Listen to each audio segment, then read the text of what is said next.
Hace poco, para conmemorar a la Constitución española, que es una festividad de obligado cumplimiento en nuestras aulas, sentí la necesidad de hacerme con el libro de Educación para la Ciudadanía del profesor Fernández Liria, Carlos Fernández Liria y algún Fernández Liria más, y algún otro profesor bolivariano, porque ya me conocía el libro rojo del cole y más o menos me conocía los libros que son relevantes en cuanto a la libertad de cátedra, a la instrucción, a la instrucción propia del despotismo ilustrado, propia de tiempos de José II de Austria o de Godoy o de otros autores, la instrucción del pueblo por el Estado, al estilo del despotismo ilustrado.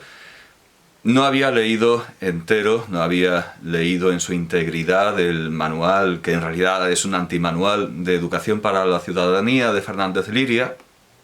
Me llegó en un día gracias al turbocapitalismo a mitad del precio por el que salió, gracias a ese pernicioso turbocapitalismo contra el que predica Carlos Fernández Liria. Me lo leí en un día e hice el comentario en el plazo de 24 horas, en ese mismo día, llevándome la muy grata sorpresa de que los feroces bolivarianos, bueno, en realidad es una triste sorpresa, los feroces bolivarianos son los mayores defensores del Estado de Derecho, de la Constitución, del procedimentalismo, incluso frente a los demócratas de toda la vida que hacen y deshacen como les da la gana y barajan y cortan y hacen fullerías y taurerías que son desde luego impropias de quien se dice un servidor público. Iba a decir un siervo del sistema, ¿no? Pero es que realmente existe el término servidor, que al final remite a lo de que el pontífice es siervo de los siervos de Cristo. Me llevé esa sorpresa, que los bolivarianos defienden el Estado de Derecho, pero me llevé la sorpresa no menor de comprobar que los comunistas, materialistas dialécticos, marxistas, leninistas, maoístas, en realidad no son maoístas, pero leninistas sí, y a mucha honra. Pues al final resulta que esos leninistas en realidad no lo son kantianos, son idealistas, e incluso se podría decir que no tienen la enfermedad infantil del izquierdismo de la que hablaba Lenin, porque es que ni siquiera, claro, en su defensa del derecho no son izquierdistas, porque defienden el procedimentalismo, no son izquierdistas en el sentido leninista, pero caramba, lo que no son es comunistas, porque son idealistas kantianos y aspiran a una definición formal comparable a la de los axiomas matemáticos del derecho. Por esto en todo el libro Roma no aparecía por ningún lado, porque se veía a Grecia con esa especie de racismo, y no son mis palabras, son las suyas. Para ellos es racismo pensar que la razón viene de Grecia. Bueno, pues ellos dicen que las matemáticas vienen de Grecia. Naturalmente, las matemáticas no son una propiedad de Grecia. No voy a meterme en si las matemáticas griegas son las mismas que las nuestras. Spengler dice que no. Para Gustavo Bueno, desde luego, las matemáticas griegas se parecen más a las nuestras que las de los indios o las de los babilonios. No vamos a entrar en otras experiencias matemáticas, pero bueno, todos entendemos que las matemáticas son universales y que los mismos descubrimientos de los indios y de los chinos se corresponden en una especie de mundo ideal con la de los griegos, más allá de que unas se basen en la geometría, que era a lo que recurría Spengler, que las matemáticas griegas son de base geométrica, en tanto que la nuestra se basan en la geometría, en tanto que las nuestras, a partir de los árabes, se basan en la aritmética. No vamos a entrar en eso, pero podemos aceptar que sea a través de la geometría, sea a través de la aritmética, las matemáticas son principios universales, creo que eso se puede admitir. Bueno, pues estos kantianos que se dicen comunistas y leninistas quieren también definiciones puras de derecho, al estilo de Kant, que como ya dije en su habitación, llama derecho civil a lo que en las facultades se llama derecho privado y derecho privado a lo que en las facultades se llama derecho civil, hace su propio derecho a través de su razón, una especie de derecho cartesiano, una especie de derecho racionalista. Eso llega naturalmente hasta Kelsen, ese querer una teoría pura del derecho, y llega hasta estos comunistas que parece, no sé si se habrán dado cuenta de que son idealistas en realidad, de que son kantianos y que son cualquier cosa menos comunistas. Es más, encima se aferran a esa misma revolución francesa a la que, bueno, por la que tenía simpatías, desde luego, Immanuel Kant. Bueno, pues por eso no aparece Roma, porque la idea que tienen ellos del derecho no se corresponde con el derecho romano, en tanto que la idea que tienen ellos de la filosofía, de la matemática y de la filosofía política sí se corresponde con ese amanecer dorado de Grecia. Si ven ahí ese seguramente racista, ese crepúsculo matutino de la humanidad en tierras griegas, que en realidad no es Grecia. Cuando se dio la gravísima crisis económica, los griegos sacaron también su vena racista. Naturalmente ahí los griegos sí que fueron racistas. Es discutible en Sabater o en cualquier autor que se refiera a Grecia o a París como Oriente, como Nuevo Oriente, como nuevos dadores de luz de Europa. No son racistas ellos, pero sí fueron racistas los griegos cuando se pasaban viñetas de los alemanes estaban viviendo en ciénagas cubiertos de pieles mientras nosotros estábamos en el ágora comiendo uvas y bebiendo vino dulce y filosofando.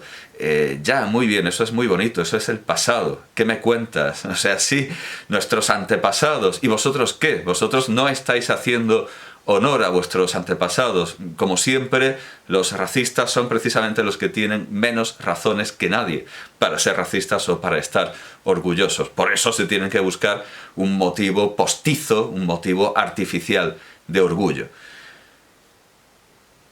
Grecia aparece en estos autores como Oriente.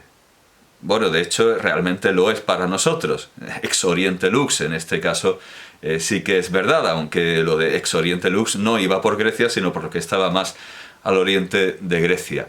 Grecia aparece como un coloso benévolo que nos da la luz. Roma se omite. ¿Por qué? Porque esa idea del derecho puro, esa idea del derecho kantiano, kelseniano, no es el derecho romano, en absoluto. Tengo aquí Los enemigos del comercio de Antonio Escootado. Los enemigos del comercio, una historia moral de la propiedad, el primer volumen, el que tuvo que hacer como Wagner tuvo que hacer toda la tetralogía para ir explicando los últimos momentos de su historia mítica. Escootado también tuvo que hacer exactamente lo mismo que Wagner. Él lo que quería era explicar el comunismo, pero se dio cuenta de que había que explicar unas cuantas cosas previas y que el comunismo históricamente existe desde luego mucho antes de Marx, muchísimo antes de Marx. Entonces, este es el primer volumen en el que se habla del comunismo antes de Marx o de la condena del comercio y del mercado y ese pauperismo que propone que los pobres tienen que ser buenos porque antes de Marx y antes de Cristo, a quien se ve evidentemente como un enemigo clarísimo del comercio, les está dando una buena tunda. Bueno, los enemigos del comercio. Bueno, pues aquí en la página, quizá debería desnudar el libro, en todo caso, da igual. Vamos a ver. En la página 74 leemos: el derecho romano arcaico. Bueno, ahora que tengo la página puedo desnudar el libro. Aquí sale una fotografía de Escootado. Bien. ya no se puede estropear la sobrecubierta, esa protección que hay que proteger. El derecho romano arcaico fue tan arbitrariamente prolijo en sus formalidades que hasta tiempos de Julio César solo una familia, la nuncia, podía ofrecer asesoramiento fiable en materia de pleitos. Escotado da una imagen bastante novedosa de Julio César, porque claro, Julio César es un dictador populista, cosa que aquí no se niega. Pero Julio César, sin embargo, es el creador del hombre nuevo, o desde luego el creador definitivo, el mayor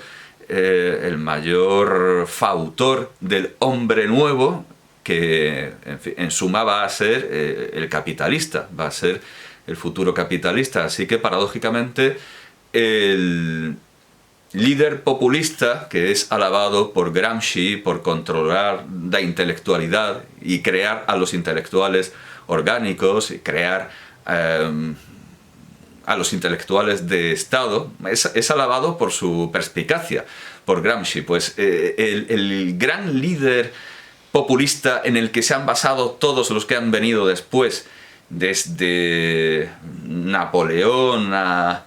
Bueno, ¿qué digo? Desde Napoleón, desde Iván el Terrible,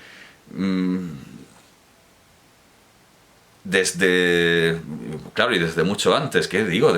Bueno, no sé si Carlomagno entraría como líder populista. Carlomagno tiene desde luego un foco puesto en la obra de Escotado, pero bueno, por supuesto, Napoleón, Adolf Hitler, Hugo Chávez, o sea, ya ese populismo conquista fronteras, todos los populistas, Mao, hasta llegar a Evo Morales, que tuvo una coronación plenamente napoleónica, que era algo que Simón Bolívar, había otro cesariano, había rechazado por gótico y por medieval y por ridículo, pero Evo Morales lo hizo y naturalmente esa coronación napoleónica tenía el referente cesariano, aunque César, y esto es algo que dice Antonio en el discurso en el Julio César de William Shakespeare, rechazó la corona varias veces. Fue como Bolívar, no quería corona. En tanto, Napoleón y Evo Morales cayeron en la tentación de la magnificencia, el fasto, la pompa y el boato.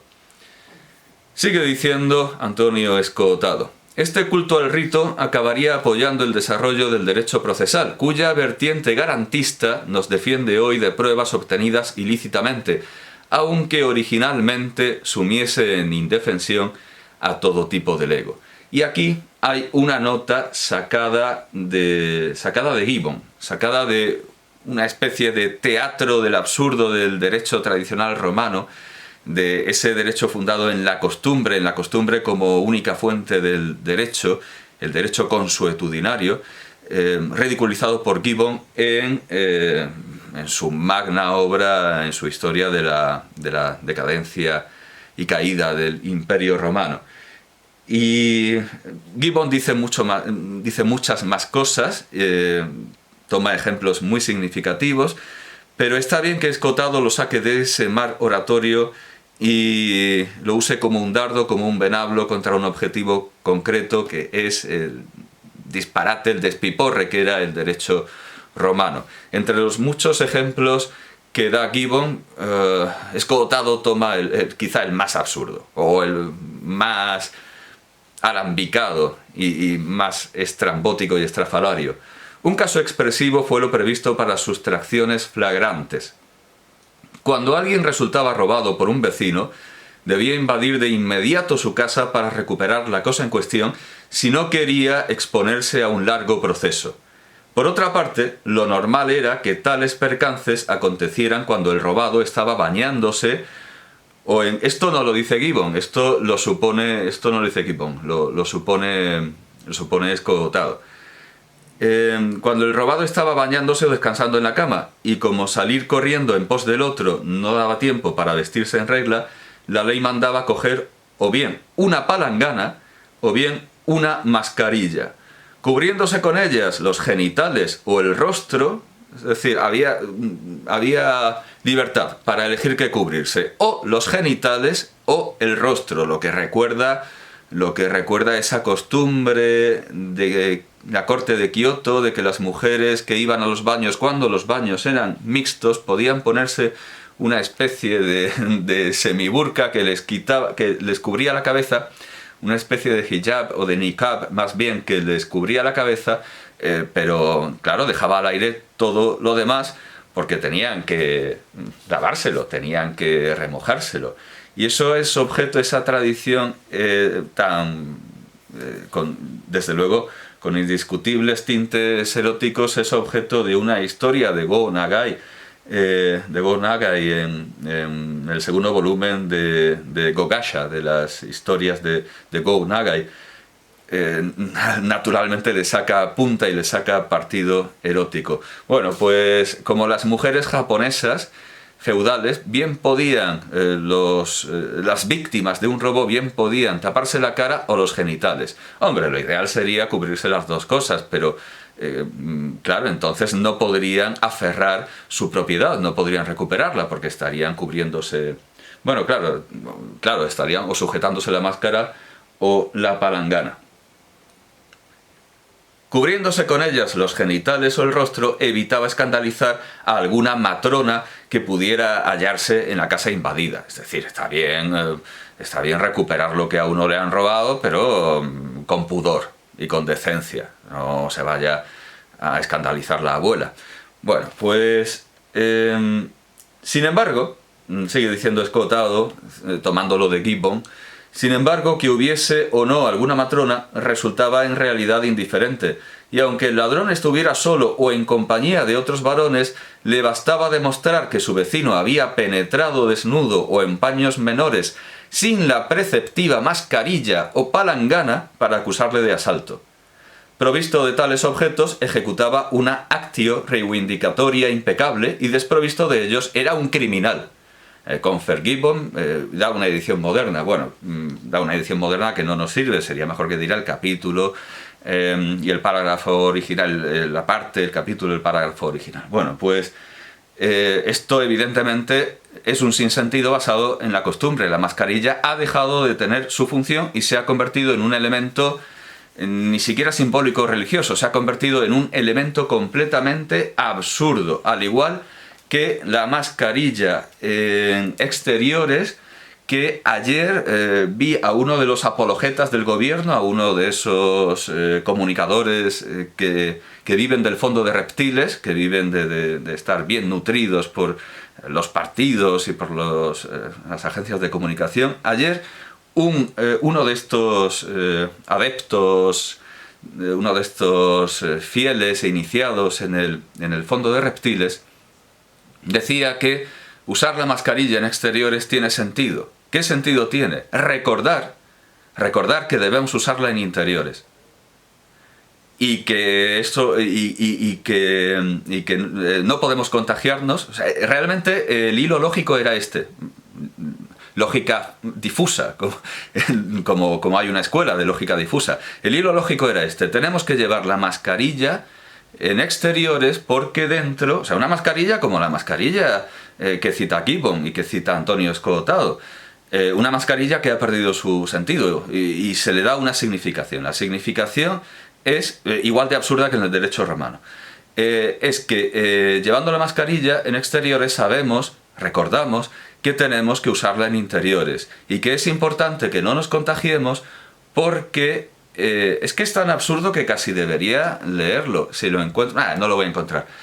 Pero créanme que es esto, no quiero ganarle lectores, porque al final los lectores son dinero y desde luego alguna mente débil puede caer debajo de este influjo maléfico y desde luego ocurre. Bueno, pues decía eso, que las mascarillas en exteriores nos recuerdan que debemos llevarlas en interiores y que no podemos desmantelar la sanidad pública porque los capitalistas son muy malos. El hilo lógico y sintáctico incluso era este. Es una imbecilidad tal, pero una imbecilidad tan suprema, que él mismo se dio cuenta y todo el mundo se dio cuenta, y al día siguiente, en unas pocas horas más bien, sí, dijo que era una broma. y que lo estaban atacando los negacionistas. Pero claro, ¿los negacionistas de qué? Porque si él dice que es una broma, está diciendo que las mascarillas en exteriores son innecesarias. Por lo tanto, él es un negacionista, desde la perspectiva del gobierno que quiere que se lleven mascarillas en exteriores. No le salió. Es decir, esto lo hace mucha gente, muchos pseudo-intelectuales, muchos universitarios con el título, con la tinta fresca, que se creen que ya son Aristóteles o Zenón o Acurcio. Muchos jóvenes con barba rala hacen esto. Dicen una imbecilidad y luego, cuando se dan cuenta de que es una imbecilidad y es perfectamente demostrable que lo es, dicen que son idiotas los que los critican porque era una broma, es que son tan subnormales, son tan idiotas, y empiezan otra varaunda, otra andanada de insultos. Son tan idiotas que no entienden una broma, que no lo era, y clarísimamente no lo era. Esto ha pasado con una intelectual de la Sorbona que decía que había que guillotinar a los youtubers que iban a pagar impuestos a Andorra, y luego dijo que sois idiotas, es una broma. Esto lo he visto cientos de veces, pero no es una broma, y no se puede llamar idiota a un lector por una cosa y por lo contrario. Por muy idiotas que sean, creo que reconocerán el principio de no contradicción, pero realmente no, porque muchos de los lectores de este sujeto aceptaban por buena la ironía, pero no entraban en la paradoja de que una de dos: o está en contra de las mascarillas y por lo tanto es un negacionista, o está a favor y por lo tanto no era broma lo que decía. Pero, en fin, desde que Trotsky escribió Su moral y la nuestra, el principio de no contradicción ha pendido de un hilo. Ese hilo del que pendía en la obra de Trotsky era no reírse de los obreros. Ese hilo ya se ha cortado y el principio de no contradicción no funge, no existe para los apologetas de ninguna doctrina, pero muy especialmente del izquierdismo, del comunismo, del leninismo. Ellos son capaces de sostener una cosa y la contraria. Es la neolengua de Orwell, es clarísimamente la neolengua de Orwell. Bueno, pues yo diría que esto de las mascarillas para recordar que hay que ponérselas, muchísimos le dieron el ejemplo del profiláctico, llevar el profiláctico todo el día para recordar que hay que ponérselo cuando... Pero bueno, eso es un chiste de Eugenio, creo, sí. Sí, el payés que no quiere tener más hijos y el médico le recomienda usar el preservativo.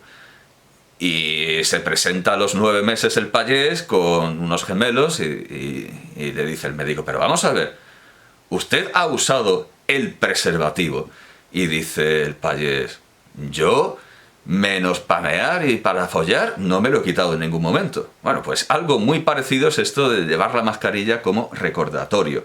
Yo creo que es incluso, anda a la par con la prohibición del uso de la rueda entre los budistas tántricos tibetanos, porque no se podía arrastrar un símbolo tan sagrado como es el del chakra, el de la rueda de la ley, y por eso prohibieron las ruedas, a pesar de que al final los últimos Dalai Lamas tenían sus automóviles. Pero bueno, prohibieron los lamas tibetanos, los señores feudales religiosos teocráticos, aunque está mal dicho porque son ateos, claro, los budistas son ateos, aunque sí admiten una serie de divinidades folclóricas, tántricas, efectivamente. Bueno, pues eso de prohibir la rueda porque es un símbolo sagrado está a la par de llevar la mascarilla porque nos recuerda historias. Bueno, pues esto es un sinsentido. Lo de la mascarilla es un sinsentido. Me refiero tanto al derecho romano como a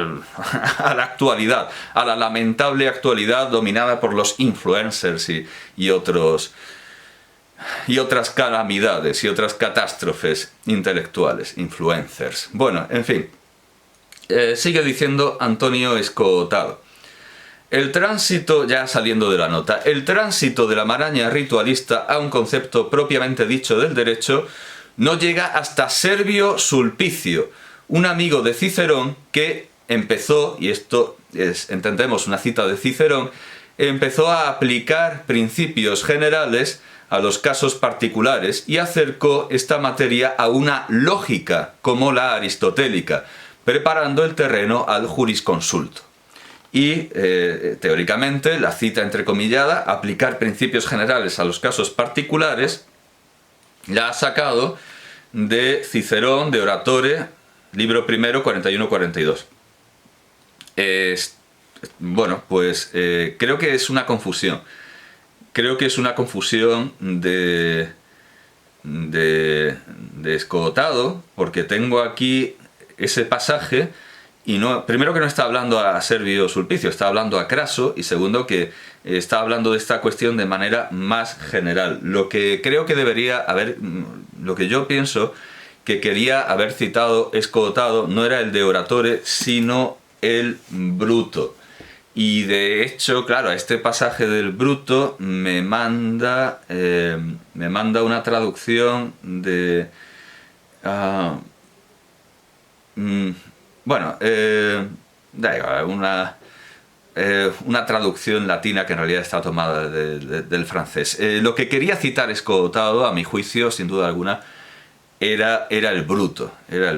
Y aquí tengo el pasaje 41. Aquí tengo el pasaje. Esto es una traducción de Manuel Mañas Núñez en Alianza, el libro de bolsillo, Clásicos de Grecia y Roma, que me compré porque teníamos el de Oratore como lectura obligatoria en la universidad. Nos lo mandó María Dolores Rincón, nuestra profesora de latín, para que aprendiéramos la historia de la retórica, que de eso va fundamentalmente este libro, y la diferencia entre la escuela asiática y la escuela ática. Y bueno, como es un libro que teníamos que estudiar, me lo compré en esta edición, que era la única disponible en aquellos tiempos. Este libro es del año 2000 precisamente, o sea que me lo compré casi sí cuando salió, naturalmente, para una asignatura. Y este tipo de cosas son muy interesantes y deberían hacerse. Desde luego, con Cicerón se aprende más que con cualquier manual, aunque naturalmente Cicerón no está exento de sus trampas, que ahora veremos. Dice Cicerón, 41, no necesito decir nada de mí, o sea, Brutus, 41. Y yo seguí, no necesito decir nada de mí. En cuanto a Servio, este mismo Servio Sulpicio Rufo, al que escotado atribuye el haber racionalizado el derecho y haberlo convertido en una ciencia universalista más próxima a lo que es ahora el derecho, y por supuesto a lo que aspira Kant y a lo que aspira Kelsen y a lo que aspiran los profesores de la Complutense, los profesores bolivarianos de la Complutense. Servio Sulpicio Rufo aparece en escotado como el padre de este derecho racional, porque se lo dice Cicerón, porque toma el juicio de Cicerón. Y esto es lo que dice Cicerón. En cuanto a Servio, tú dices bien, y añadiré mi opinión. En efecto, no me resultaría fácil nombrar a alguien que se haya dedicado con más afán que él a la oratoria y a todas las artes liberales. De niños participamos juntos en los mismos ejercicios retóricos, y después partió conmigo a Rodas para hacerse mejor y más docto. Y cuando volvió de allí, según tengo entendido, prefirió ser el primero en la segunda de las artes que el segundo en la primera. Y la nota advierte de que esta idea es el principio vital de Julio César. Es un dicho que se atribuye a Julio César, que prefería ser el primero en una aldea al segundo en Roma, y que luego ha pasado a los adagios y al refranero de diversas naciones. Desde luego nosotros tenemos que es mejor ser cabeza de ratón que cola de león, aunque no sé si alguna vez lo he visto invertido, pero vamos, cabeza de león, más cabeza de ratón que cola de león, aunque creo que hay gente que prefiere ser cola de león. Bueno, prefiere ser el rabo. Bueno, Rodas, para hacerse mejor y más docto, eso es. Como vio que Cicerón sobresalía en la retórica, prefirió prefirió Servio dedicarse a la jurisprudencia, aunque aquí